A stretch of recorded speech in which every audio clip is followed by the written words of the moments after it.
Oke. Assalamualaikum warahmatullahi wabarakatuh. Selamat Waalaikumsalam. malam semua. Salam sejahtera bagi kita semua. Kami di sini dari Kelompok 1 akan menjelaskan materi.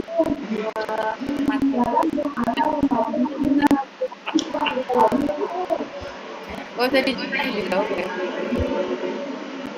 Bentar. Assalamualaikum warahmatullahi wabarakatuh. Selamat malam semua, salam sejahtera untuk kita semua. Yang terhormat, Ibu dosen pengampu Bahasa Indonesia dan Budaya. Izin memperkenalkan, saya Melia Sari sebagai moderator dan rekan saya di sini dari kelompok 1. Izin mempresentasikan strategi efektif menghindari plagiarisme. Menjaga integritas akademik melalui telaah referensi para pakar. Plagiarisme adalah tindakan mengambil, menggunakan atau menyalin karya, ide, gagasan, atau menulis tulisan orang lain dan mengakuinya sebagai karya sendiri tanpa memberi kredit atau mencantumkan sumber aslinya yang jelas.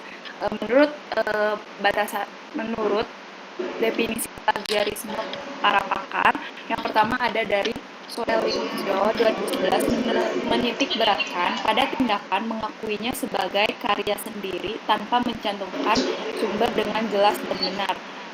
Yang kedua ada pakar menurut Hexam 2013 menyebutnya sebagai akademik theft atau pencurian akademik. Pelanggaran bukan hanya kata per kata, tetapi juga pencurian alur logika, argumen, dan struktur analisis. Dan yang ketiga, menurut pakar Pekhorari 2008 mengenalkan fenomena overthinking, parafrase dakal hanya menukar sinonim yang terjadi karena keterbatasan kosakata penulis. Untuk materi selanjutnya akan disampaikan rekan saya kepada Wina, dipersilakan.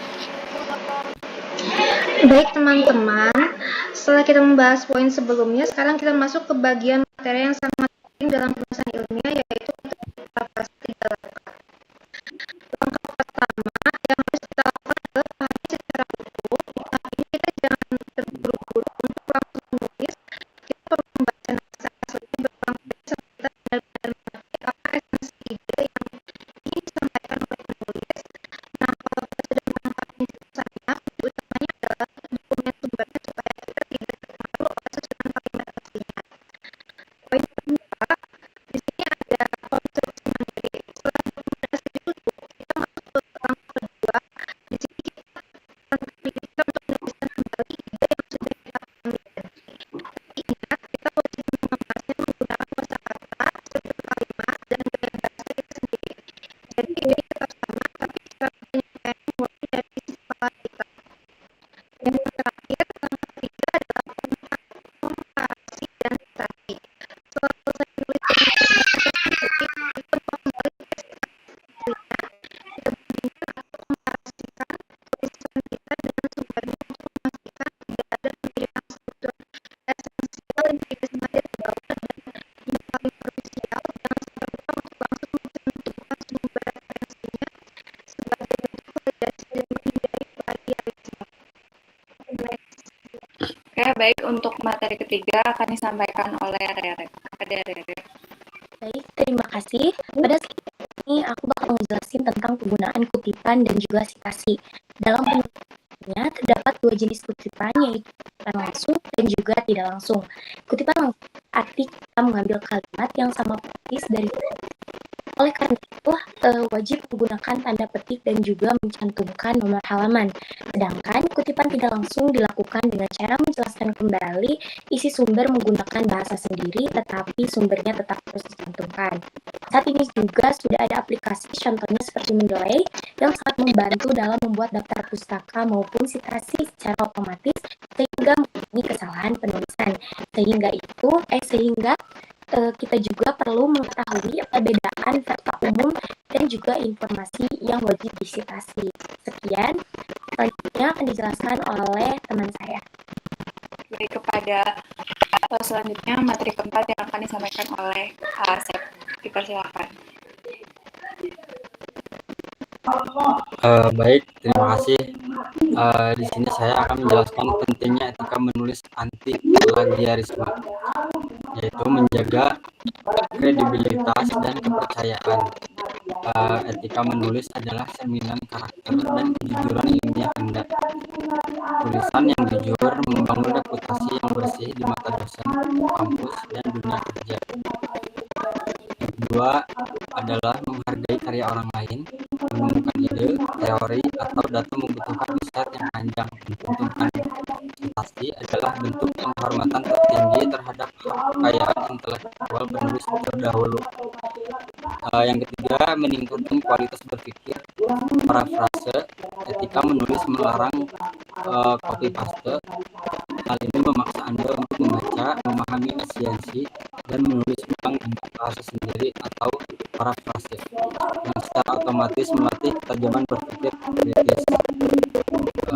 Yang keempat adalah menjamin kevalidan data. Dengan menerapkan etika, Anda akan terbiasa memeriksa keaslian sumber, menjaga tulisan Anda dari kesalahan data, dan memutuskan rantai plagiarisme berantai.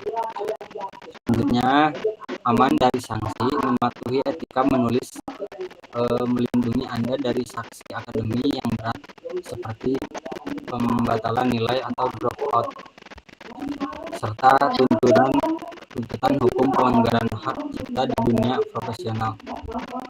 Next. Baik, terima kasih. Untuk materi selanjutnya yang terakhir akan disampaikan oleh Regi. Baik, terima kasih kepada moderator. Izinkan saya menjelaskan tentang kategori aman.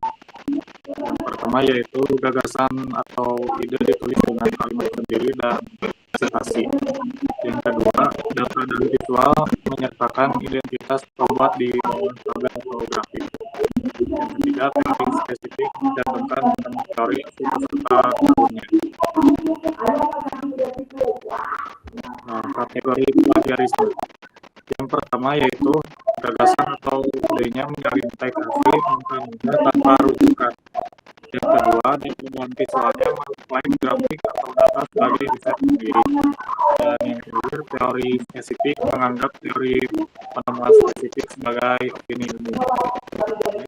Baik, terima kasih kepada semua pemateri yang telah menyampaikan teorinya ya. Jadi kesimpulannya di sini adalah menghindari plagiarisme adalah bentuk penghormatan tertinggi terhadap kekayaan intelektual dan orisinalitas berpikir, sinergi antara kesadaran moral dan pribadi atau etika dan penguasaan teknik ilmiah.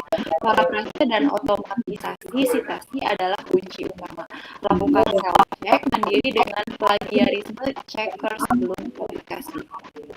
Baik, mungkin hanya itu yang dapat kelompok kami sampaikan, kurang lebihnya mohon maaf. Terima kasih. Wassalamualaikum warahmatullahi wabarakatuh.